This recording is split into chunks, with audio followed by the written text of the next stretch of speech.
What's going on? It's Mike King, aka Big FiGGa, here with FiGGa TV, 316 Records. I know it's been a minute since I dropped a clip.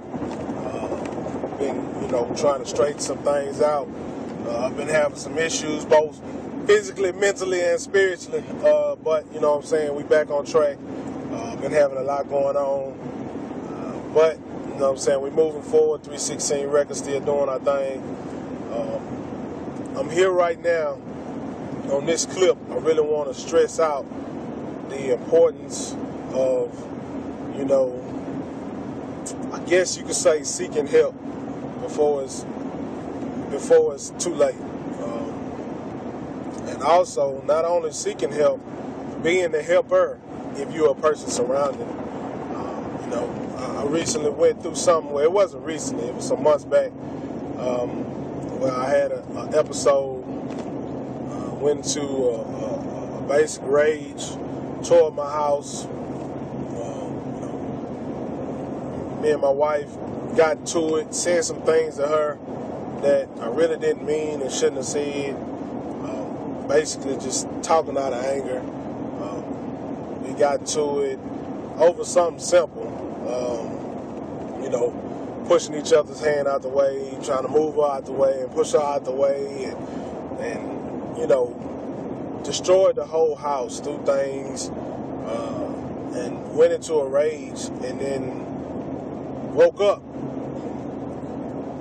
and didn't realize what I did. I mean, I knew what I did, but it was like I don't remember doing what I did. I knew what happened, but I ain't remember making it happen.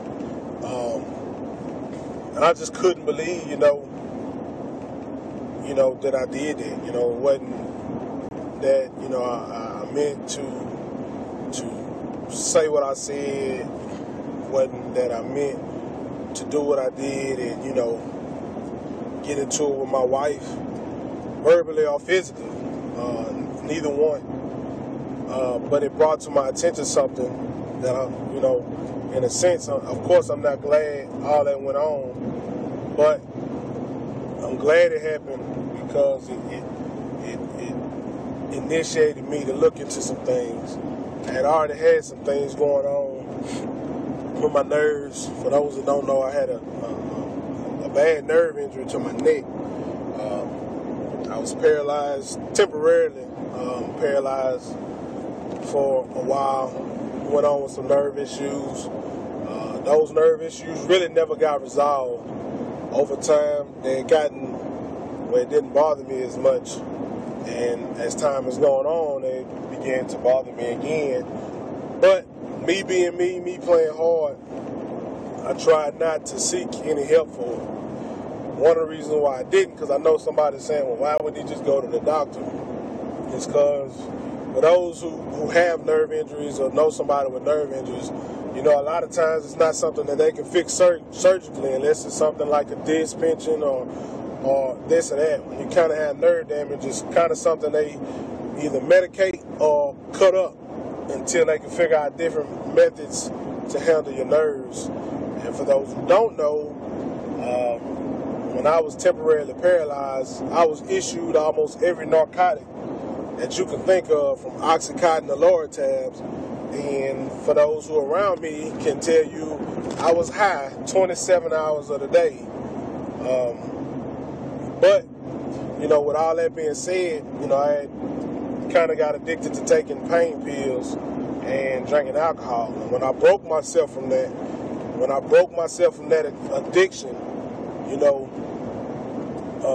I tried to stay away from taking any medications, just because of the fear of falling back into that same addiction.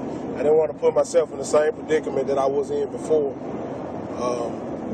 But in this situation, so I fast forward back to what I was going on. I seeked help. Doctor tells me, the nerve issues going up. I kind of speak with another psychiatrist, blase, with my doctor, and kind of in that corner box where both are saying, they don't really know Psychiatrists saying it could be a lot going on neurologically because of my nerves, and it could be bipolar. My other doctor saying the same thing. But, so I studied bipolar myself, and look at, the different type of symptoms.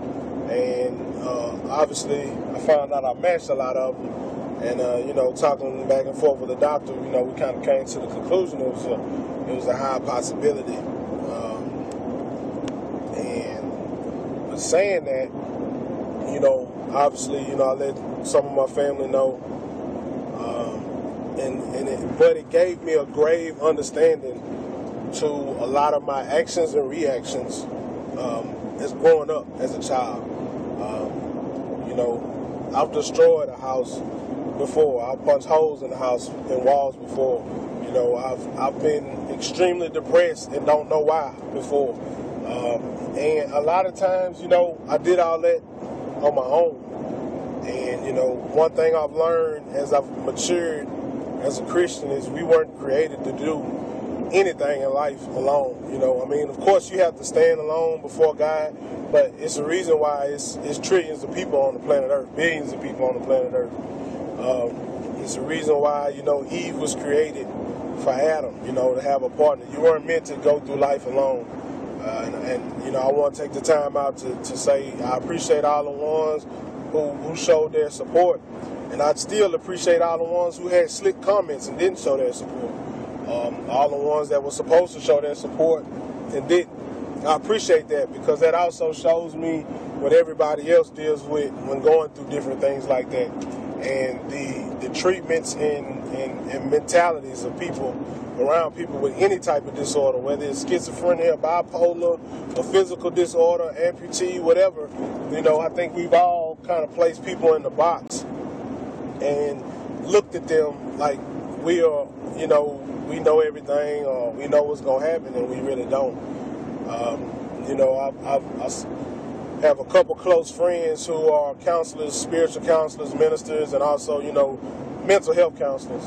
And, and talking with all of them, I think all of them came to the same conclusion for me, the ones I talked to, is that people with strong support groups do the best when going through things. When you have support and, compassionate people on your side, you're more motivated to do better, And that could be anything in reality. You can look at a child that's been told he's going to be nothing, and he's trash, garbage, stupid, whatever, and that child is going to have low self-esteem. He's going to begin to believe that is true if that's all he hears. But you look at a child who may fail at something but still receive support and compassion behind it to motivate them to continue to push forward. And those children, usually become successors. They succeed at what they're trying to do, even if they don't succeed at it the first time. That same thing goes for adults and teens and everything. The times of today is, a lot of people have disorders. And I think when we look at disorders, it's the same way when you look at a spiritual standpoint. People have spiritual disorders. It's things that's going on in people's lives why they have spiritual disorders. And this whole thing really woke me up because I really began to look at, how people looked at me. The more and more I began to get bold with it. I told people that I worked with, and I looked at how they looked at me. Some of them, kind of looked like, dang, I would have never thought that. And some of them was like, dang, if you need something, let me know. I received a lot of support. But then I looked at some of my own family members, and I heard the comments that they made. And of course, over time, people change once they begin to have an understanding, once they begin to see a belief in you. But, when people believe in you and people support you, for those that don't know, my older brother, I didn't know for years and years, and I always wanted to meet him. And he's been such a motivation to me. And, I tell him that all the time. And, he kind of may not really believe how much of a motivation he's been for me. Because I hadn't talked to him, I knew he was my older brother, but had never talked to him because he was gone when I was a baby before, all I had was a picture. And ever since we met and began talking, you know, the things he's talked about, the things he's told me, you know, he answered a lot of questions that I needed answers to about my father that I never knew, who passed before I had a chance to meet him. But, you know, even when I told him, you know, this is somebody who I hadn't even been talking to over a year, but even when I told him, it was never, dang, nothing, man, you know, I got you. You know, if you need something, I got you. And sometimes that's all a person needs to hear is I got you. You know, you don't have to accept, you know, somebody doing wrong. You know, I don't accept anything that I did. I accept responsibility for what I did. And I don't expect a pass card. And I never have. I've never asked anybody to just, you know, overlook something that I did wrong. But, you know, at the same time, you know, I think we need to learn to support our people when they do wrong. You know, we begin to be judgmental and look at people, you know, just judged by their actions. And sometimes their actions may say more than what they're actually doing, you know.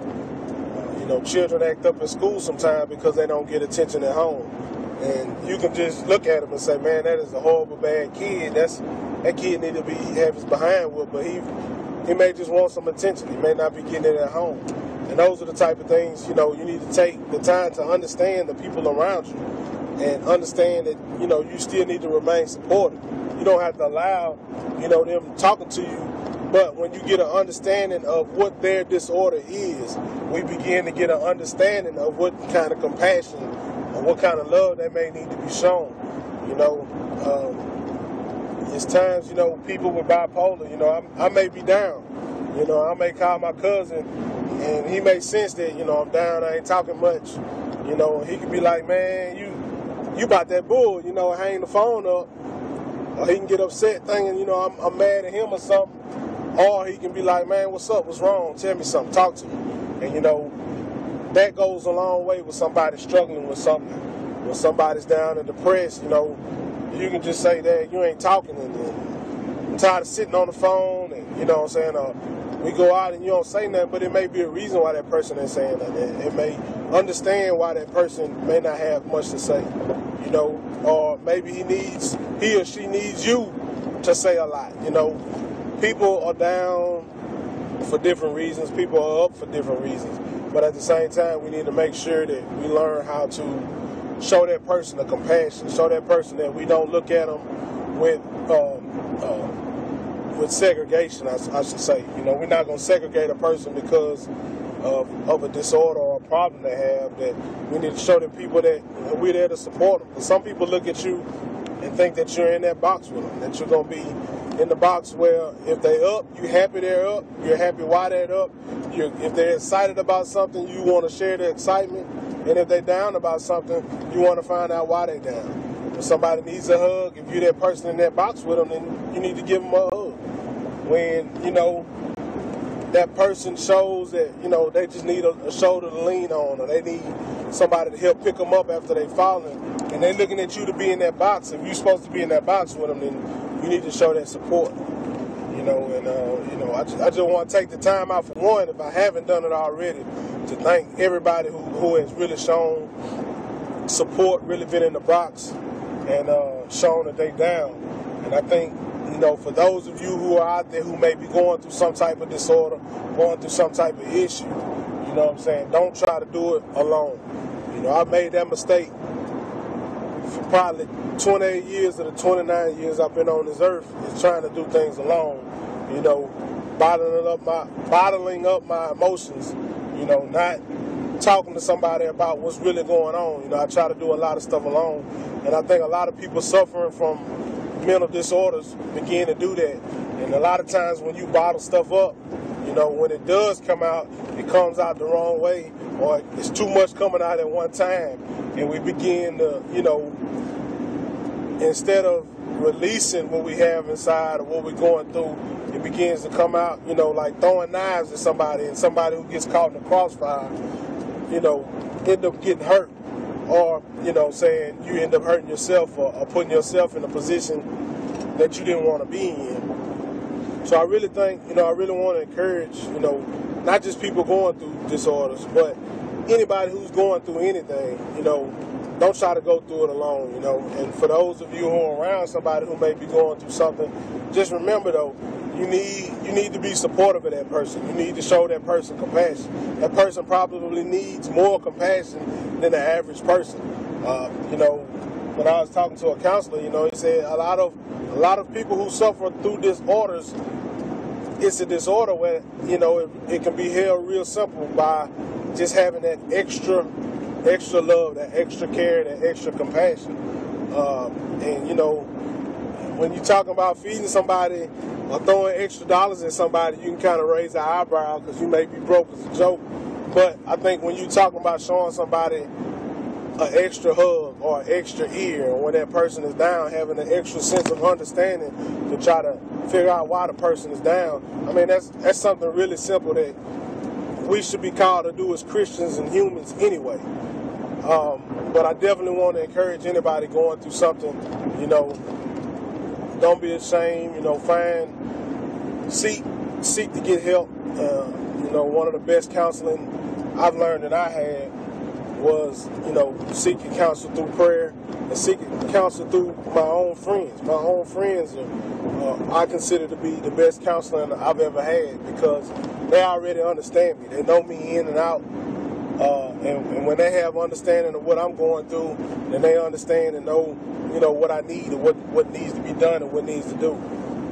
Just remember, though, if you're in a surrounding party, you know, you may be called to give that extra hug, that extra show of caring, may be what you're called to do. And that probably help people not be so ashamed or afraid to come out to seek help because they won't feel like they're thrown in a box. I think just too many times people are thrown in a box.